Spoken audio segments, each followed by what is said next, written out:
Hola amigos, estamos ya empezando a transmitir. Estamos esperando nada más un poco de tiempo para poder iniciar escrupulosamente puntuales. Ya tenemos por aquí una persona que se nos unió.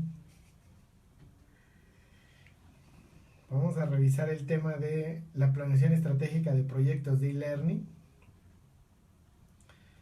En un momento más estaremos iniciando con nuestra transmisión.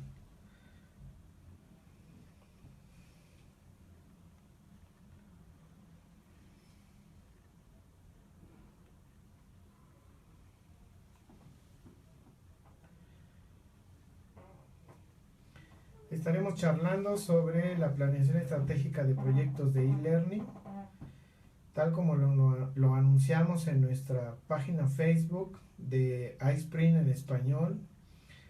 Es una comunidad en la que estamos charlando, intercambiando ideas sobre cómo mejorar nuestros proyectos de e-learning.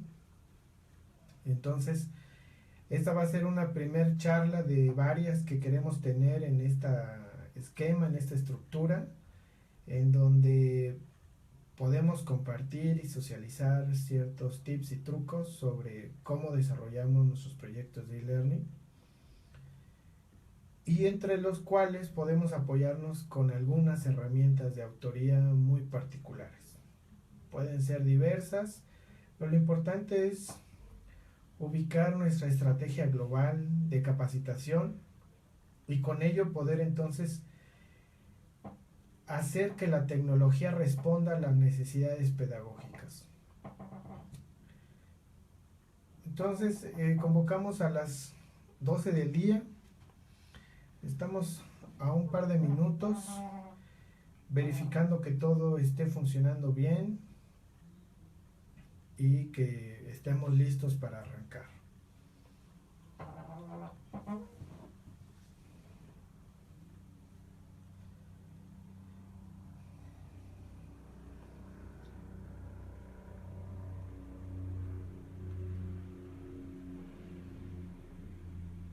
De aquí entonces seguimos transmitiendo un poco. Este es el momento preliminar. Al parecer ya estamos todos listos para iniciar nuestra charla sobre la planeación estratégica de e-learning o cómo poder desarrollar diversas estrategias de capacitación apoyándonos de las tecnologías de la información y comunicación.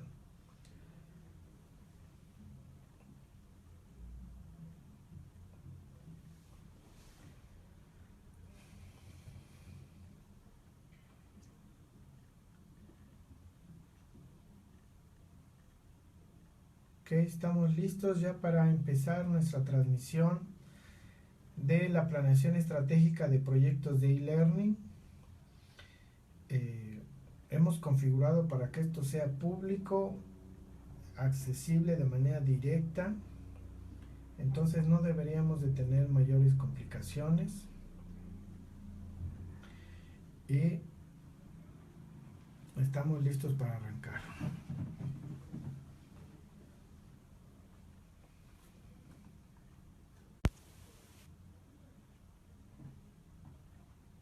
Muy bien. Vamos a empezar por una presentación. Hola amigos de Facebook y también amigos que nos siguen por Periscope. Estamos iniciando nuestra transmisión sobre la charla o una pequeña sesión de webinar sobre los elementos de la planeación estratégica de proyectos de e-learning. Mi nombre es David Alfaro Lemus, servidor, director general de CREC, que es el Centro Remoto de Entrenamiento Continuo. Somos una empresa especializada en crear estrategias de capacitación a distancia o estrategias de e-learning. Estamos enfocados a diseñar, desarrollar cursos de e-learning, implementarlos y evaluar estrategias de capacitación a distancia. En este sentido, ese es el principal propósito de esta charla, que es sobre aquellas estrategias de capacitación que nos van a permitir articular el impacto que nosotros deseamos. Muy bien, vamos a empezar por una breve descripción de quiénes somos como empresa, que nos permita adentrarnos a los elementos de la planeación estratégica. Ya decíamos que esto es lo que vamos a ver. CREC es una unidad de negocio de Grupo Anémona que está articulado también con Aqua Interactive, en donde acumulamos ya 12 años, 13 años ya en el mercado desarrollando estrategias de capacitación y learning y innovando en ciertos productos o servicios que nos han hecho ganadores de algunos premios, de algunos reconocimientos sobre la producción de e-learning, sobre estrategias de marketing digital o desarrollo de sistemas web a la medida. Una amplia variedad de productos, pero lo que nos toca hoy es empezar por definir qué es e-learning. Y vamos a partir de una premisa muy fundamental. Todo acto educativo, y resalto, todo acto educativo, en donde quien educa y quien aprende están separados en el espacio-tiempo y su vínculo están mediados por las tecnologías de la información y comunicación. Y quiero distinguir aquí que es todo acto educativo. Siempre que alguien tiene la intención de enseñar algo y hay alguien que quiere aprender acerca de ello. Nosotros podríamos asistir a una biblioteca o buscar en la biblioteca digital más grande del mundo, que es la Internet, alguna referencia, algún libro, y leerlo, y con ello aprendemos. Pero solo tendríamos un elemento de esta dualidad de educador y educando. Pero ahí no hay ningún acto educativo. Yo solo puedo enriquecer mi acervo cultural, conceptual o de herramientas buscándolo de manera autónoma. Pero ahí no hay ninguna estrategia de e-learning. No hay ningún acto educativo. Puedo tener yo un acto de aprendizaje autónomo, independiente, pero que no está articulado en ninguna estrategia de capacitación. Por lo tanto, entonces no se considera e-learning. Y vamos a abordar un amplio abanico de estrategias de e-learning que sí tienen cabida, pero siempre cuando tengamos esta dualidad. Alguien quiere enseñar, alguien estructura una cierta información para que el otro aprenda. Y la forma en que le transmitimos esta información, nos apoyamos de las tecnologías de la información y comunicación y nos podemos apoyar de 1000 trucos, y ese es el propósito de esta comunidad, poder compartir esos miles de trucos que tenemos para provocar el aprendizaje de otras personas. ¿Ok? Entonces, cuando nosotros nos proponemos hacer una estrategia de e-learning, recomendamos organizar 5 áreas estratégicas. Son 5 áreas donde van a implicar una serie de actividades en las que nos permitirán articular un proyecto global o un proyecto integral de nuestra capacitación. Y casualmente, la primera área que nosotros recomendamos, nos tomemos el tiempo que sea necesario para sentar y reflexionar muy bien sobre eso, es justo la planeación estratégica de nuestro modelo de e-learning o el desarrollo de nuestro modelo educativo. Cada estrategia tendrá su propia particularidad, sus propios objetivos, y con ello entonces estaremos creando un modelo educativo que se ajuste a nuestra población a capacitar y que responda a esas necesidades. Tendremos entonces aquí que hacernos una multiplicidad de preguntas, diversas interrogantes que nos van a hacer reflexionar sobre cómo será más efectiva la capacitación que estemos dirigiendo en nuestra audiencia.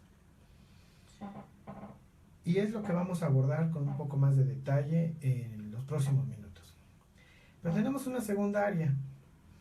Cuando nos apoyamos de la tecnología de la información y comunicación, necesitamos dos grandes infraestructuras. Por un lado, es la infraestructura desde la cual disponemos a los usuarios nuestra capacitación. Tiene que ver con aquellos servidores, aquellas plataformas que nos permiten dosificar o organizar la impartición de nuestros cursos. Y tiene que ver también con la infraestructura desde la cual los usuarios acceden a nuestros cursos, con su velocidad de internet, con sus propias formas de estudiar y de dominar las tecnologías. Pero también hay la infraestructura tecnológica necesaria para crear un curso en línea. Para crear una estrategia de capacitación en línea, vamos a necesitar de software de autor, programas con los que nos permitan crear nuestros cursos o con los que nos permitan difundir nuestra información, aquellas actividades que queremos hacer con nuestra audiencia. Como por ejemplo ahorita estamos utilizando un canal de transmisión en vivo en Facebook, estamos utilizando, que es gratuito, accesible, basta con tener la infraestructura mínima necesaria. Estamos transmitiendo en paralelo también desde Periscope, en donde también es una plataforma de videocomunicación gratuita, accesible. Pero necesitamos un cierto enlace de internet pertinente y suficiente para transmitir la información en video que estamos queriendo transmitir. Una tercera área será entonces el área de producción de la oferta educativa, el área enfocada a crear los cursos. Pero esta área no podrá crear ningún curso si no tiene unos lineamientos generales. ¿A quién estamos dirigiendo el curso? ¿Cuál es el modelo pedagógico que vamos a utilizar para esos cursos? ¿Van a estar supervisados, orientados por un tutor o no? ¿Va a haber interacción entre los participantes o no? Múltiples de estas preguntas asaltan a los diseñadores instruccionales que están a punto de crear el curso y necesitan de esos lineamientos generales de la estrategia, de ese modelo educativo.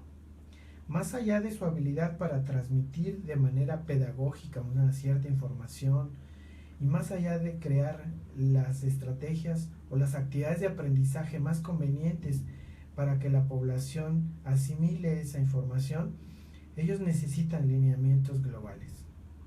Entonces aquí es donde vamos articulando estas áreas. Tenemos una área 4 que es el área de la operación del campus virtual. Necesitamos a alguien que se encargue de lo que comúnmente le llamamos la vida cotidiana de un campus virtual. Crear usuarios, armar grupos, inscribir a los alumnos a los cursos. Tal vez si nuestros cursos tienen tutores, debemos de reclutar, capacitar, supervisar que los tutores realicen sus funciones. Necesitamos evaluar, necesitamos tener un módulo de soporte técnico o son funciones que asume el tutor, alguien que pueda asistir a los usuarios sobre sus dificultades técnicas. En fin, es una área que va a estar encargado de esas funciones. Y tenemos una quinta área que es el área de evaluación educativa. Necesitamos un área que nos asegure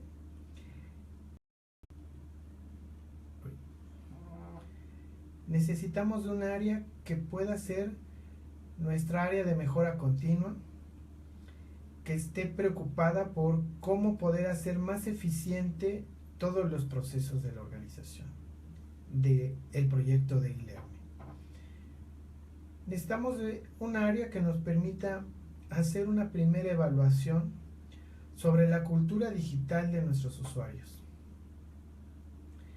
¿Y a qué nos puede llevar esto?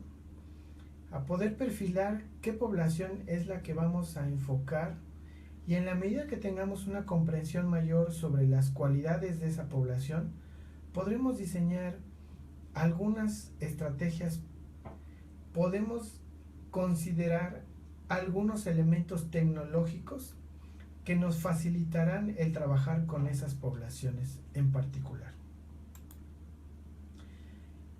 En este sentido, cuando estamos frente a una estrategia de capacitación y learning,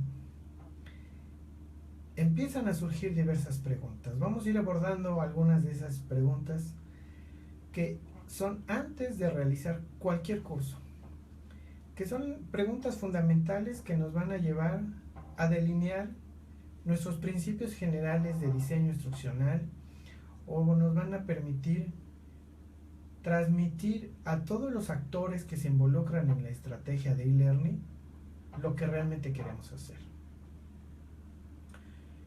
Uno de los elementos por donde debemos de partir es desde el diagnóstico de necesidades de capacitación. Y aquí este es un aspecto importante donde nuestra estrategia de e-learning puede empezarnos a empujar de manera decidida a hacer un diagnóstico de necesidades distinto a lo que tradicionalmente se llega a hacer en algunos lugares. ¿Qué solemos ver? Que cuando se plantea una estrategia de capacitación, suelen preguntarle al gerente o al jefe de una serie de personas como qué cursos considera debería de tener su personal. Más aún, algunas organizaciones suelen preguntarle directamente a las personas qué cursos les gustaría tener o en qué cursos les gustaría involucrarse como parte de su desarrollo de capacitación. Es una estrategia válida, socorrida por algunas organizaciones, pero que nos lleva a tener ciertas vulnerabilidades. Las personas pueden elegir alguna temática que responda más a sus propias aspiraciones de desarrollo y no estén directamente vinculadas a sus necesidades de puesto, a su perfil profesional. Pueden aspirar a estudiar ciertos temas que poco tiene que ver con su realidad cotidiana laboral. Y entonces ahí estamos en una encrucijada. Proponemos también el poder desarrollar diagnóstico de necesidades de capacitación, pero basadas en bancos de reactivos. Los analizaremos un poco más adelante de cuál consiste en esta estrategia. Tenemos entonces, por un lado, el cúmulo de temas o contenidos temáticos a capacitar. Pero luego viene otra inquietud. ¿En qué orden voy a secuenciar esa serie de temas? Si a mis participantes les voy a dar de golpe y porrazo acceso a 10 a 15 cursos, o se los voy a dosificar a 2 cursos por mes, y esto entonces me va a llevar a otra pregunta. ¿Cuál es el orden? ¿En qué secuencia voy a estimular que mis participantes accedan a estos cursos?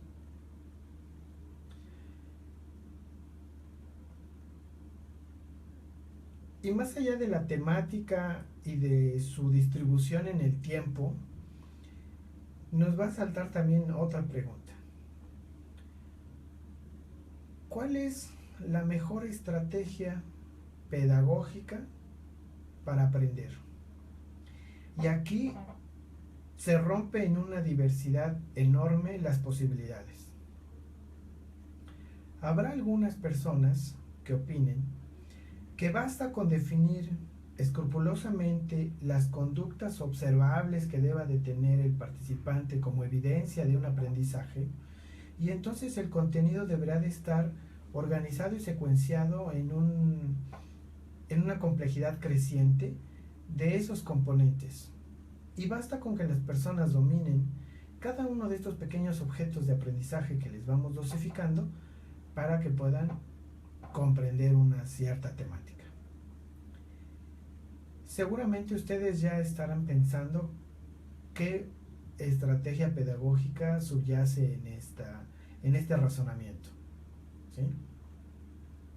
Un enfoque conductismo en la educación que tiene grandes aportes a la educación, pero ha sido criticado como reduccionista o que hay cosas que soslaya y no considera muy bien. Pero cuando entonces nos ponemos a reflexionar, entonces exactamente cómo sí aprendemos. Y tal vez otras personas nos sugieren que las personas, hasta que son conscientes de los mecanismos que les permiten aprender y apropiarse de las cosas, toman conciencia sobre sus propias cualidades para poder aprender mejor. Y nos van a estar recomendando llevar a las personas a una reflexión sobre las propias acciones que ellos hacen, por inverosímiles que sean, que les permiten aprender mejor. Y nos estarán induciendo, nos estará llevando este modelo a crear estrategias de aprendizaje donde las personas puedan organizar y procesar cierta información, pero con la conciencia de cómo están involucrando todas sus habilidades para aprender. Estas teorías pedagógicas de índole cognitivo nos van a llevar a proponer diseños instruccionales donde la reflexión sobre el actuar es clave, sobre la organización visual de la información es clave.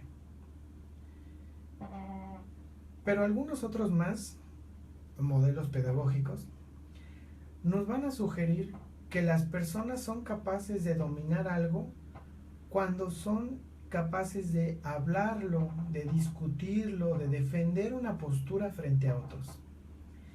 Y nos van a estar insistiendo en crear actividades donde las personas pongan en práctica estas funciones discursivas, que puedan discutir con otros, que puedan analizar sus razonamientos frente a otros. Escudriñar la forma de razonar implica ponerlo en puntos y comas. Y entonces nos van a sugerir desarrollar foros, desarrollar discusiones en chat, desarrollar discusiones síncronas, en vivo, en tiempo real. Tal vez no se puede hacer cara a cara, pero sí se puede hacer video a video, ¿no? Y discutir en tiempo real alguna información. Entonces, nos van a permitir establecer esas estrategias didácticas. Y ahí nos lleva a otra pregunta que se deriva directamente del modelo pedagógico que estamos utilizando. ¿Qué tareas y herramientas vamos a utilizar? Y ahí va a estar latente la necesidad de elementos instrumentales o de herramientas tecnológicas que nos van a facilitar hacer que las personas concluyan sus actividades. Si nosotros les vamos a dejar como tarea el diseño de un mapa conceptual, necesitamos llevar a nuestra población al dominio de ciertas herramientas públicas gratuitas o algunas de versión pago que permitan crear mapas conceptuales. O poderles sugerir la forma más simple y diáfana de crear mapas conceptuales. A lápiz y papel. Al final del día le sacamos una foto y la transmitimos a nuestros compañeros. Es decir, no necesitamos complicarnos la existencia en software complejos. Necesitamos focalizar cuál es la tarea, cuál es su intención y tecnológicamente cuál es la forma más simple de hacer eso. Pero en nuestra planeación estratégica del proyecto de e-learning, avanzando en su desarrollo, Una vez que vamos tomando decisiones sobre el tipo de tareas o el tipo de estrategias que debemos de tener para que la gente ponga en evidencia sus aprendizajes o su actuar del estudio, nos lleva a otra pregunta clave. ¿Cómo vamos a demostrar que las personas han tenido un cierto aprendizaje? Como diseñadores instruccionales, necesitamos pensar en los mecanismos para evaluar el aprendizaje, pero evaluarlo desde un sentido integral. Y aquí también se rompen en múltiples discusiones las teorías pedagógicas, pero en esencia es identificar cómo voy a facilitarle a mi participante que él mismo pueda tener un parámetro, un indicador de que ya está comprendiendo la información. Y eso será un primer elemento de retroalimentación fundamental para que él pueda advertir que antes de empezar el curso ignoraba cosas y después de empieza a dominar otras con cierto nivel de precisión. Entonces necesitamos generar instrumentos que le permitan al participante medirse en ese nivel de precisión, de dominio de nueva información, que él pueda tener conciencia sobre la forma en que va articulando una comprensión del mundo y es consciente de las acciones que le han permitido lograr ese aprendizaje, y eso le van a permitir también identificar otro tipo de acciones para aplicar esos conocimientos en su vida cotidiana, en su estrategia laboral. Y entonces las estrategias de evaluación son claves. Ahora bien, todo esfuerzo de estudio, todo esfuerzo cognitivo debería de ser recompensado o no. Hay quienes proponen que la propia satisfacción intrínseca de aprender algo nuevo debería de bastar y sobrar como para motivar el aprendizaje. Pero en esta vida hay de todo. Y para algunas personas sí resulta crítico y resulta fundamental saber quién valida y certifica su esfuerzo en el estudio. Entonces, como parte de nuestra estrategia de capacitación y learning, debemos de considerar si el curso que estamos diseñando, emitiendo en el marco de una estrategia corporativa, ¿quién va a validar eso? ¿La propia organización? ¿Una entidad externa de capacitación? ¿O una entidad externa de certificación de competencias laborales? Y ahí empiezan a surgir múltiples preguntas sobre si basta con emitir un diploma firmado por el director de capacitación, si vamos a emitir un diploma que esté avalado por una entidad externa, que esté avalado por la Secretaría del Trabajo y Previsión Social, que es una entidad de gobierno que avala que un cierto curso tuvo la suficiente consistencia técnico-pedagógica como para haber promovido los aprendizajes que ahí se indican.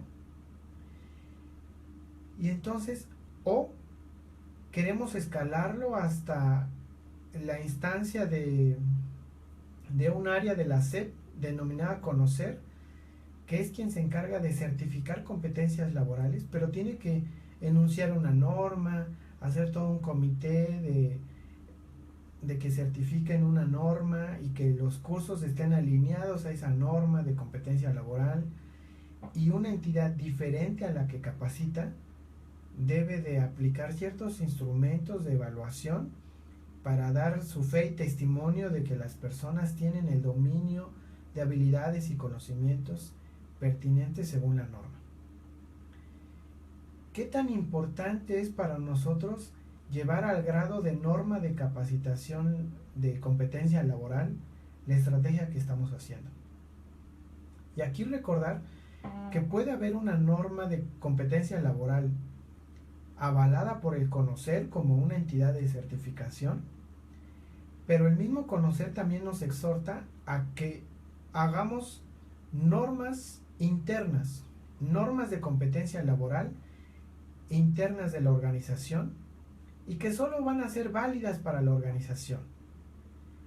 Eso tendrá sus ventajas y desventajas, pero en particular si estamos en una organización que tiene un impacto a nivel nacional, nosotros le estaríamos diciendo a las personas, si tú estás en Mérida y tomas este curso, yo como empresa te certifico que ya tienes las habilidades pertinentes de tal puesto, de tal condición, y al rato tú, por cualquier razón, te vas a radicar a Tijuana y allá vas con la otra sucursal de mi propia empresa y le muestras estas certificaciones que yo te he dado, y es una certificación válida solo interno de la empresa, ello va también a poder promover una movilidad horizontal o regional de los trabajadores, sin necesidad de tener que volverlos a capacitar, porque ya tienen una constancia de que tienen un dominio de algo.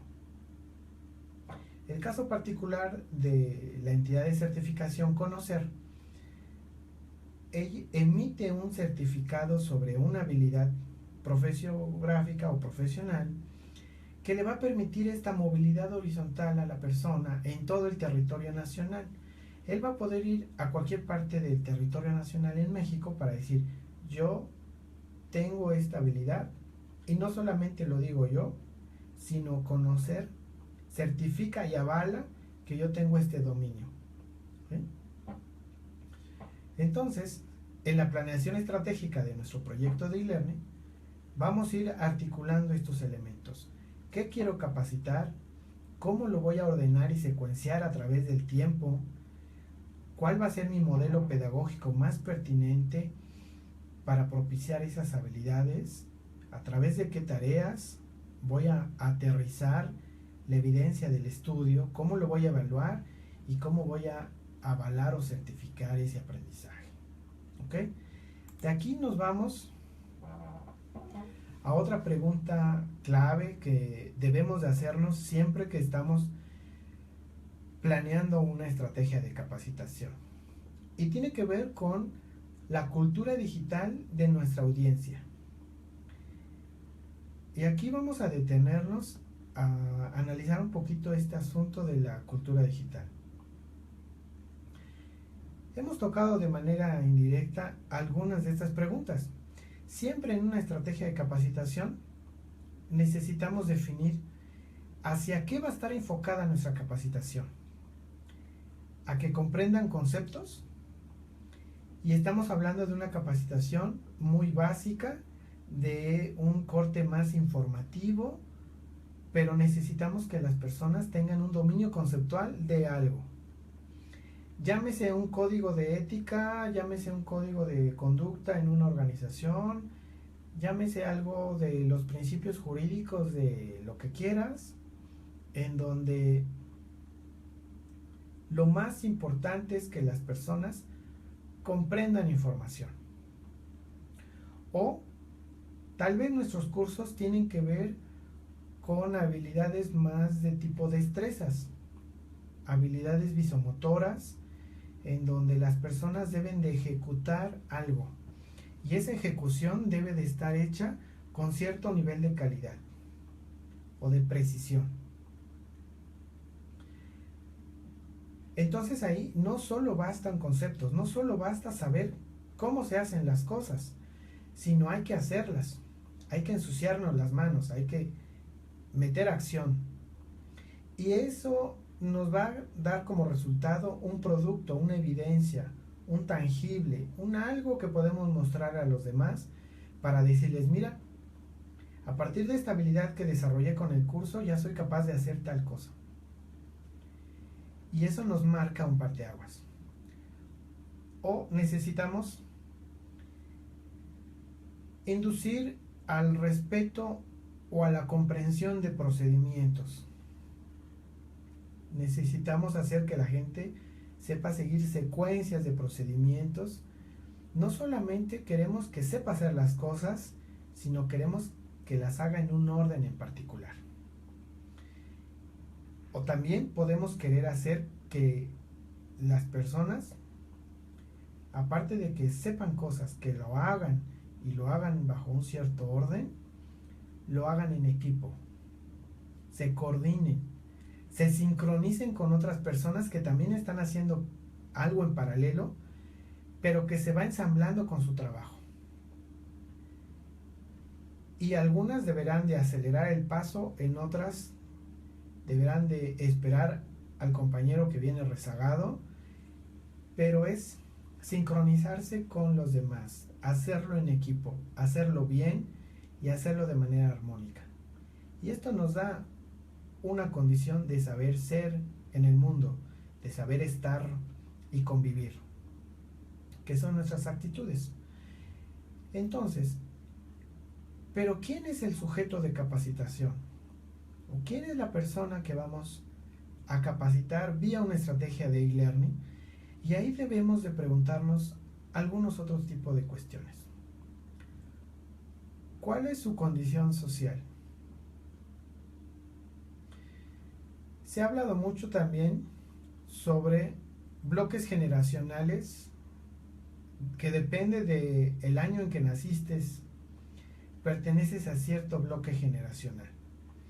Y alguien dice que toda la generación que nació después de las grandes guerras mundiales, se les conoce como los baby boomers, o aquella generación que vino sobre una explosión demográfica importante después de esas guerras y después de que se murieron muchísima gente en esas guerras, ¿no? Y tienen una particularidad o una condición muy específica.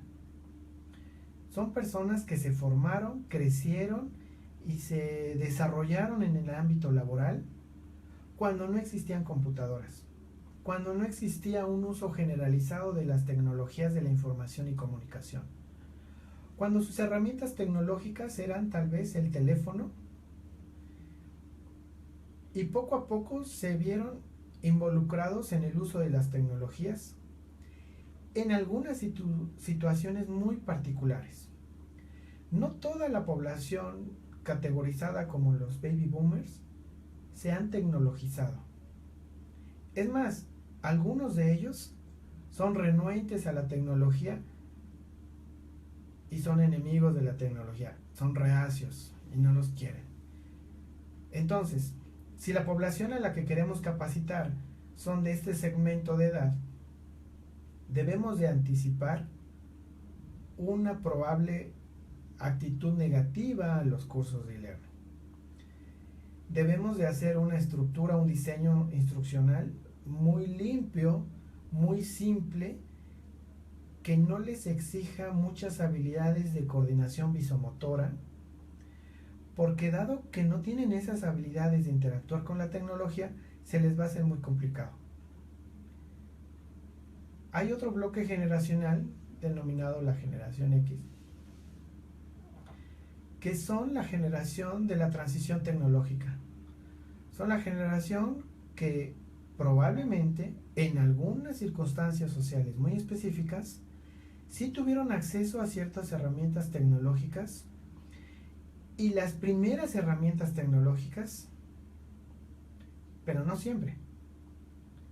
Se habla de que la generación X jugaba con el Nintendo, sí, pero solo aquella porción de la población muy particular que tenía acceso a esas tecnologías.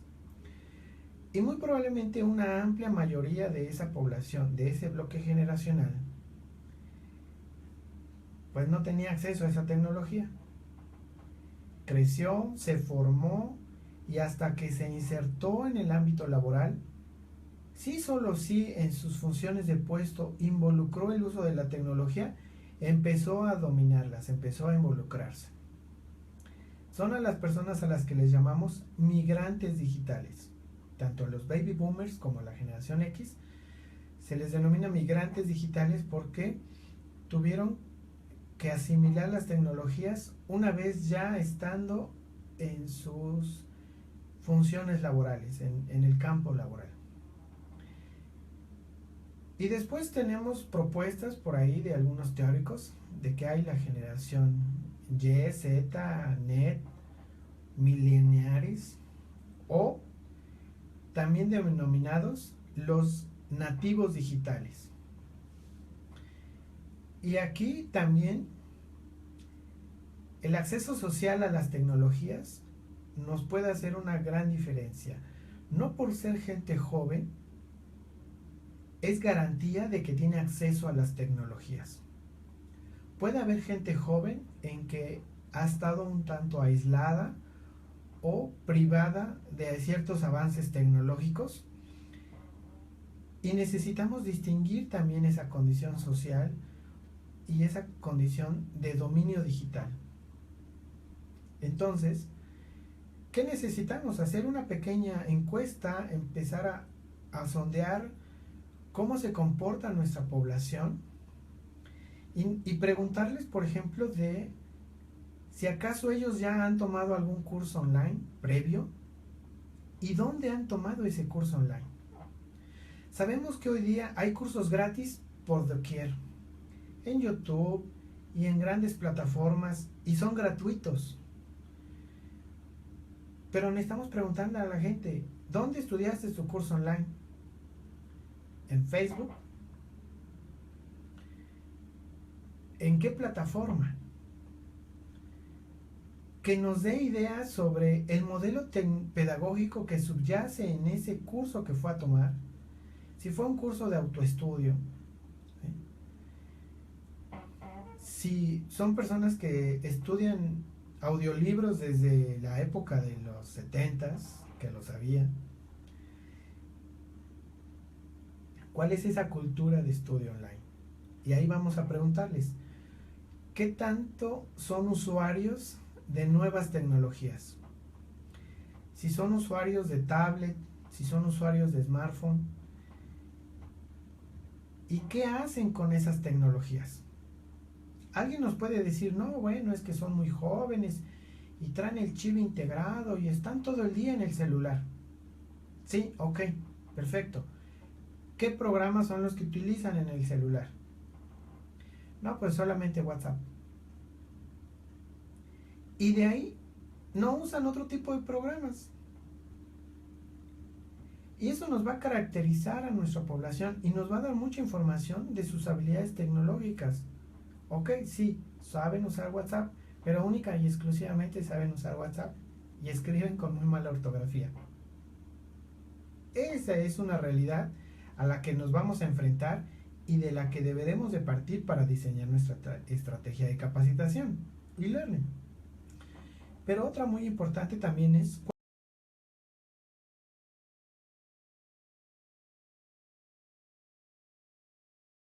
en su estudio. Puede suceder que sea gente que tenga hasta un espacio físico especial para estudiar, buena iluminación, con todos sus materiales accesibles, en fin.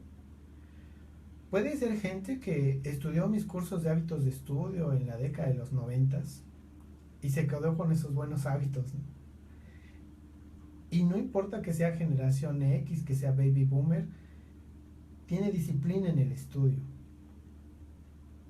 O puede ser también gente muy joven que tenga amplia disciplina en el estudio, pero sea consciente de esos hábitos de estudio. Pero también, no nos engañemos, podemos encontrar gente de baby boomers o gente de avanzada edad que son un desastre para estudiar, que no consiguen mantener su atención en algo y por lo tanto van a tener ciertas dificultades para el estudio. ¿Qué tanto las personas interactúan en redes sociales? Eso es un indicador muy importante que nos debería de interesar mucho al organizar nuestra estrategia de e-learning, porque nos hablaría sobre la capacidad social de alguien para solventar sus dificultades en el estudio o para sortear sus dificultades en el dominio de información. ¿Cuántas veces nuestros usuarios, ante la dificultad de entender algo, buscan a familiares, amigos o conocidos que ellos intuyen si conocen esa información y les ayuden a aclararlo. Eso supone personas muy sociables, y no solamente personas que tengan muchos amigos cara a cara a los cuales les puedan preguntar, sino también amistades virtuales, amistades vía internet, que estén en la otra parte del mundo y ellos les puedan consultar sus dudas. ¿Sí? Entonces, pertenecer a las redes sociales o ser adictos a Facebook no es tan de todo mal si lo sabemos canalizar, claramente, ¿no? Pero eso nos va a llevar a una pregunta también existencial. Necesitaremos preguntarle a nuestra audiencia si ellos son prosumer. Y muchas de las veces, la gran mayoría de las ocasiones que me ha tocado hacer esta pregunta en diversas audiencias, y les digo, a ver, levanten la mano los que son prosumer. Y nadie la levanta, no porque no lo sean, sino porque no saben qué es ser prosumer. Y dicen, ¿qué? Y aquí es algo que podemos acuñar o aterrizar muy fácil. Cuando el internet solamente era de difusión, era unilateral, todos los espectadores o todos los visitantes web eran consumidores de información. Pero hasta que las personas podían opinar, transmitir una retroalimentación, transmitir sus likes, entonces se volvieron productores de información. Pero producir información no los hace prosumer, sino cuando somos capaces de organizar, categorizar, reorganizar información y transmitirla, tal vez haciendo un análisis sobre esa información o categorizándola, sintetizando, encontrando sus similitudes frente a otra información, estamos generando contenido de valor. Ahí es cuando entonces sí adquirimos la capacidad o la categoría de prosumer, porque somos personas que consumimos y producimos información valiosa, información que va a permitir a otros organizar y categorizar mejor el acceso a la información que estén buscando. Entonces, aquí es donde nosotros nos debemos ir preguntando, ¿qué tanto nuestra población es prosumer? Porque en la medida en que es prosumer, podemos proponerles formatos pedagógicos más complejos en estrategias de e-learning. Pero en su defecto, si desde un principio detectamos que nuestra población no es prosumer, apenas es un migrante digital, no tiene recursos sociales porque no puede estar buscando más amistades que le resuelvan sus problemas, y los metemos de golpe y porrazo a una estrategia de socialización de foros, nosotros mismos nos vamos a dar un tiro en el pie porque vamos a estar saboteando nuestro propio proyecto. Vamos a estar forzando a que las personas se comporten con ciertas habilidades digitales que no las tienen. Y por lo tanto, pues nuestro proyecto va a fracasar. He ahí la importancia de nosotros delinear y definir con las herramientas que sean posibles, lo más detalladamente posible, quién es nuestra audiencia a capacitar, para que nos permita tomar diversas decisiones sobre la estrategia de capacitación. Ahora bien, quiero abordar un aspecto que dejé pendiente hace un rato: los diagnósticos de necesidades de capacitación basadas en bancos de reactivos. ¿Qué es un banco de reactivos? Es crear un conjunto de preguntas de evaluación, tantas como sean posibles, tantas como nos permitan los temas de los que queremos capacitar. Y nosotros redactamos 400, 600 preguntas y vamos a ordenar o vamos a organizar un examen que contenga una cierta cantidad de preguntas de cada tema, que se toman de manera al azar de nuestro gran banco de preguntas. Y entonces vamos a definir de cada uno de nuestros puestos quién debe de conocer la información a cierto nivel de dominio. En nuestro ejemplo que tenemos aquí, vamos a decir, un nivel operativo basta con que sepa el 60% de la información. Es decir, basta con que saque 6 de calificación, 6 base 10, o 60% en base 100, sobre un tema. Pero el supervisor, el que debe de validar que alguien hizo bien un trabajo, a él no le vamos a exigir el 60%, a él le vamos a exigir el 80%. Y tal vez un gerente, alguien que esté jerárquicamente superior, no solo debe de saber hacer el trabajo sucio, sino debe de saber que el supervisor está haciendo correctamente sus funciones. Entonces necesitamos que un nivel jerárquico mayor no solo sepa hacer la cosa, no solo sepa supervisar que fue bien ejecutada, sino necesitamos que él pueda razonar y modificar incluso la forma de hacer las cosas. Necesitamos que ese nivel de gerencia tenga una comprensión mayor de evaluación sobre las cosas. Entonces a uno le vamos a pedir tal vez 60%, a otro le vamos a pedir 80%, a otro le vamos a pedir 100%. Del mismo examen. Y entonces vamos a aplicar el mismo examen a todos. Y como esto se genera desde un banco de reactivos, es decir, las preguntas que presentan son diferentes en cada persona, porque se jalan al azar de ese gran cúmulo de preguntas. Entonces vamos a poder hacer en el mismo momento, o sea, en una aplicación simultánea, todos el mismo examen. Y no les vamos a dar margen de tiempo para que se pasen las respuestas o para que estén tratando de copiar algún código de examen o lo que sea. No, ¿por qué? Porque nuestro examen se aplica simultáneamente a todos. Y después vamos a vaciar nuestros resultados para analizarlos en este tipo de gráficas. ¿Cuál es la distancia que hay entre lo que obtuvo de calificación y lo esperado? Si esperábamos que alguien sacara al menos el 60% y obtuvo el 70%, ¿qué creen?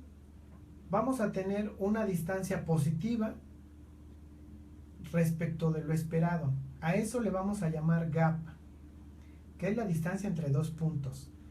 Entonces vamos a decir, tengo una persona a nivel operativo que sabe más de lo esperado a su nivel de puesto. Seguramente esa persona la voy a poder promover, la voy a poder estimular a que siga creciendo en mi escala vertical de puestos. Pero después voy al puesto de supervisor y yo esperaba que él sacara 80 puntos y resulta que sacó 70. Entonces la distancia entre lo que él obtuvo y lo esperado para ese puesto en particular es negativo. Entonces ahí le digo que es un gap negativo. Y si el gerente también reprobó el gerente pudo haber sacado 80 o 90, pero yo esperaba que él sacara 100 o 10. Entonces también va a tener un gap negativo. ¿Qué me va a permitir esta estrategia de diagnóstico de necesidades de capacitación basada en bancos de reactivos? Me va a permitir que ya no voy a capacitar a toda mi población en todos los temas. Voy a hacer una capacitación más quirúrgica. Voy a hacer que solo estudien aquellos temas y con el nivel de sofisticación que amerita su puesto. Entonces, en vez de dar 16 cursos, voy a dar 4 cursos nada más, porque los voy a llevar a los temas específicos donde hubo un área de oportunidad en su desempeño según su puesto. Eso quiere decir que los cursos que yo voy a hacer deben de estar alineados, orientados con ese nivel de complejidad que me permita hacer que cada uno de esos diferentes puestos que accede a la misma información del mismo tema, unos lo aborden con un nivel de exigencia diferente. Y eso lo voy a poder discriminar con mis actividades de aprendizaje. A uno le voy a pedir que basta y sobre con que comprenda la información. A otro le voy a pedir que la aplique. A otro le voy a pedir que determine si un caso o ejemplo dado fue bien utilizado o tiene un error en procedimiento de esa información. Entonces ya le estoy exigiendo un nivel de dominio mayor. No solamente debe ser capaz de hacer las cosas, sino de juzgar que alguien más también la hizo bien. Eso es lo que le voy a exigir al supervisor.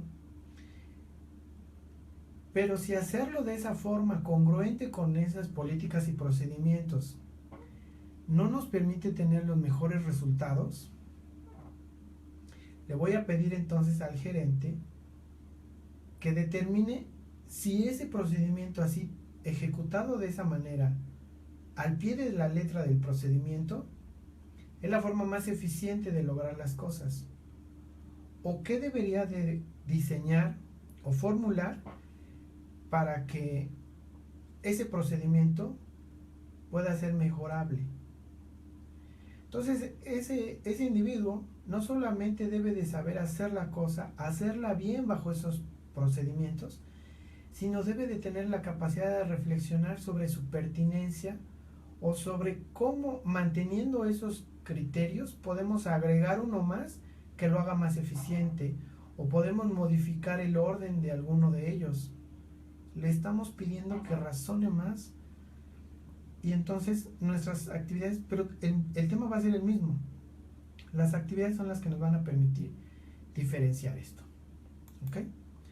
Ahora bien, alguien me dirá, sí, bueno, pero hay muchas cosas que no pueden ser evaluadas con un examen. Un examen puede ser muy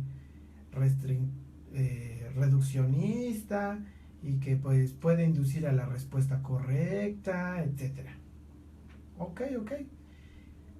Y muchas de esas cosas las podemos solventar modificando nuestros tipos de reactivos, formulando otras cosas, pero eso será objeto de otra charla. En su momento quisiera hacer otra charla sobre diversas estrategias o tipos de formatos de reactivos para evaluar el aprendizaje, y ahí vamos a ver que hay un abanico muy amplio de posibilidades, pero voy a coincidir en este momento con ustedes y decirles, sí, efectivamente hay cosas que no se pueden evaluar en papel con opciones de reactivos. Hay cosas que las tenemos que ver. Y ahí vamos a hacer otro instrumento que es ampliamente conocido como rúbricas o como listas de cotejo de verificación de evidencias, que nos van a permitir a un testigo ocular dar fe y testimonio sobre la cualidad o la calidad de ejecución o la precisión de ejecución de algo de una persona. Y ahí entonces también vamos a poder nosotros calificar si alguien se desempeña de manera excelente, de manera aceptable, de manera suficiente, o no es competente, no tiene la habilidad necesaria o pertinente.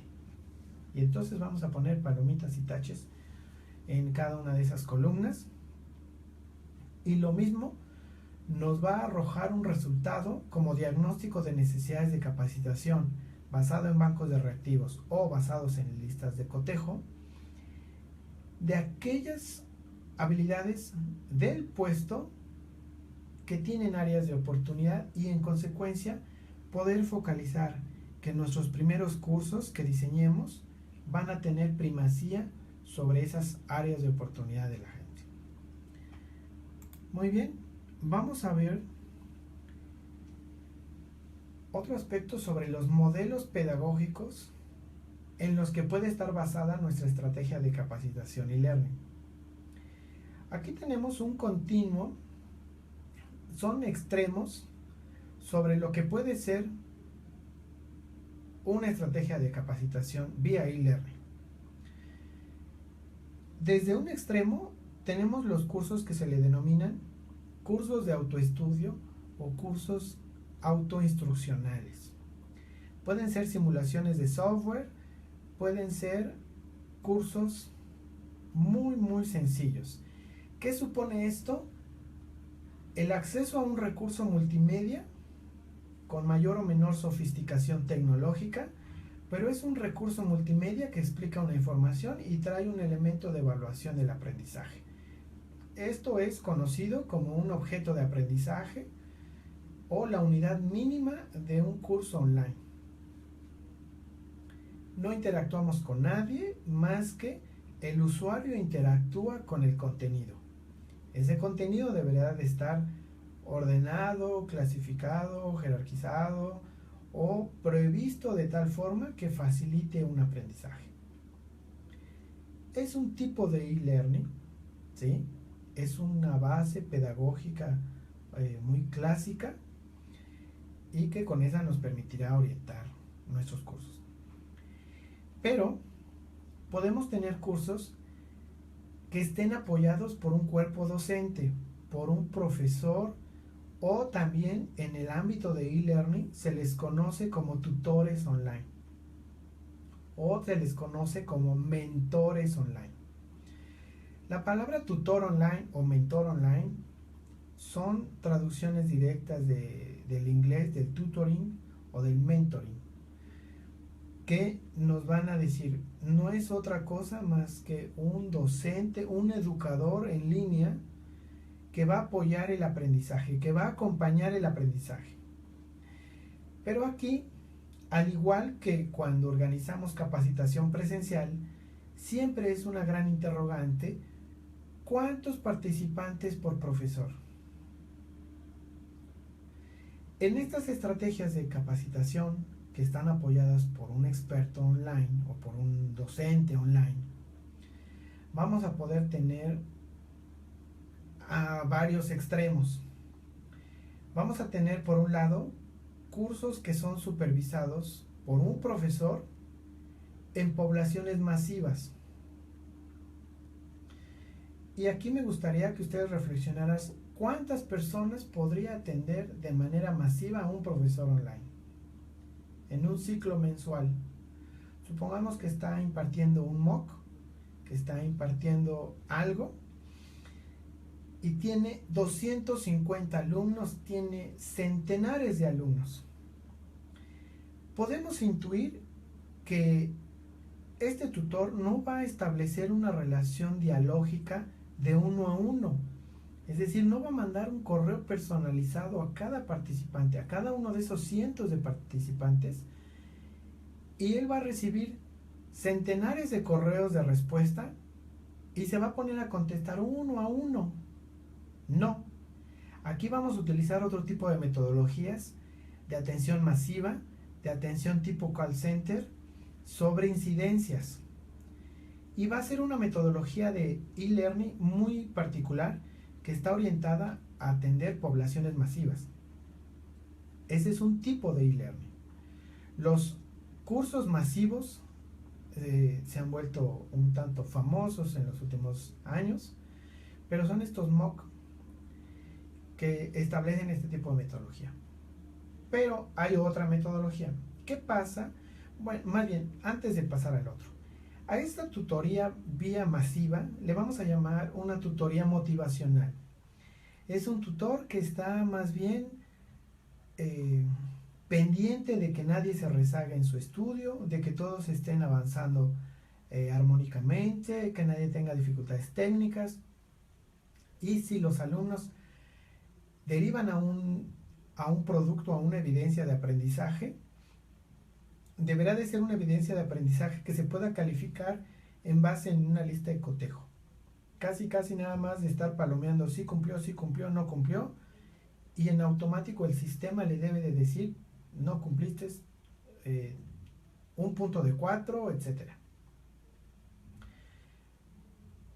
Y esto será de gran utilidad para cuando tenemos habilidades teórico-metodológicas y queremos que las personas socialicen su comprensión del tema, Queremos hacer un curso más constructivista, queremos hacer un curso un poco más derivado hacia la socialización de la información, partiendo de la base de que en la medida que los participantes socializan la comprensión del tema, tendrán más posibilidades de dominar esa información. Ahí subyace esa base pedagógica. Ahora bien, cuando queremos estimular el desarrollo de habilidades prácticas y queremos que alguien no solamente aterrice en su práctica cierta información, sino que pueda presentarle un proyecto o una cierta reflexión a un experto en el tema, que se pueda tomar 1 o 2 horas en analizar concienzudamente esa información y emitir una retroalimentación cualitativa sobre la pertinencia de esa tarea, ahí ya no podemos tener cientos de alumnos, nos colapsamos, ¿no? Literalmente no nos da tiempo, ¿no? Sino, entonces ahí necesitamos grupos más pequeños, necesitamos grupos similares a los cursos presenciales que oscilan entre 25 o 35 alumnos. Y hoy día un profesor presencial nos puede decir que tener a 40 alumnos en un aula es una infamia y es antipedagógico y es lo que sea.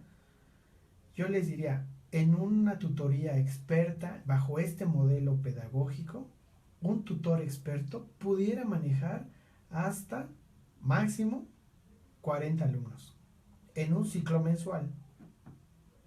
Y él podría tener las habilidades adecuadas para atender esta formación online. Pero estamos basando en que estamos en un curso más constructivista, más socializador, y tal vez tenemos un curso que le subyace una base pedagógica más conectivista. Y son las nuevas teorías pedagógicas que están surgiendo en internet, que nos dice que la gente aprende a través de sus relaciones y a través de interconectar más sus recursos sociales. Y son recursos sociales online. Entonces necesitamos personas capaces de interconectar y socializar entre otros. Entonces, estamos aquí ya en la antesala de otro modelo pedagógico, que es tener comunidades de práctica.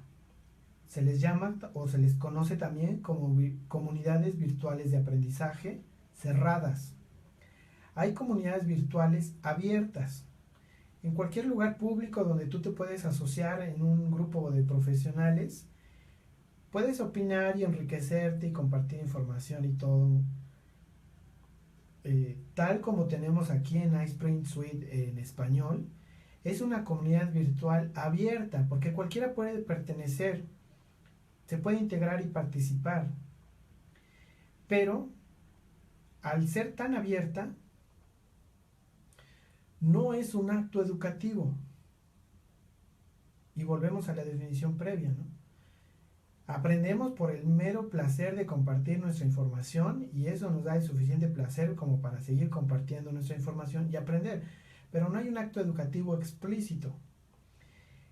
Pero cuando hacemos una comunidad virtual de aprendizaje cerrada en una organización, ahí sí ya vamos a tener un fin educativo, vamos a tener un propósito muy claro de cómo hacer que esas personas que están involucradas en ese acto educativo puedan socializar, puedan reflexionar sobre las mejores prácticas de algo y puedan ellos ir a buscar a internet, organizar y clasificar información o convocar a un super experto que se encontraron en otro lado del mundo, invitarlo a su comunidad cerrada para que socialice y comparta información y los lleve a un nivel de reflexión mayor a lo que puede proporcionar un cierto curso basado en textos. Estamos hablando que la comunidad de práctica o las comunidades virtuales de aprendizaje van a tener una base pedagógica diferente. Ya no partimos de la idea de que alguien ignora algo y necesitamos facilitarle el acceso a eso que ignora, sino en una comunidad de práctica estamos partiendo de personas que saben cierta información y que son capaces de buscar y reflexionar sobre mejores prácticas de algo, de alguna temática, incluso que no existen disponibles en el mercado de la oferta educativa cursos de la especialidad que ellos quieren. Una comunidad de práctica es de gran utilidad justo en esos temas donde hoy día todavía no hay una oferta educativa de eso. Y necesitamos ir a buscar esa información, necesitamos explorarla, necesitamos reflexionarla. Y entonces, ¿qué necesitamos ahí? Necesitamos un experto facilitador, o también se le llama curador online, que guíe el trabajo de la comunidad de práctica. Ya no es un profesor dueño del saber que nos va a venir a iluminar con su sapiencia, sino va a ser alguien que nos va a provocar y nos va a auxiliar a tener esas habilidades digitales para ir, buscar, organizar, clasificar, reorganizar, extraer la esencia de la información necesaria que beneficie a la comunidad de práctica.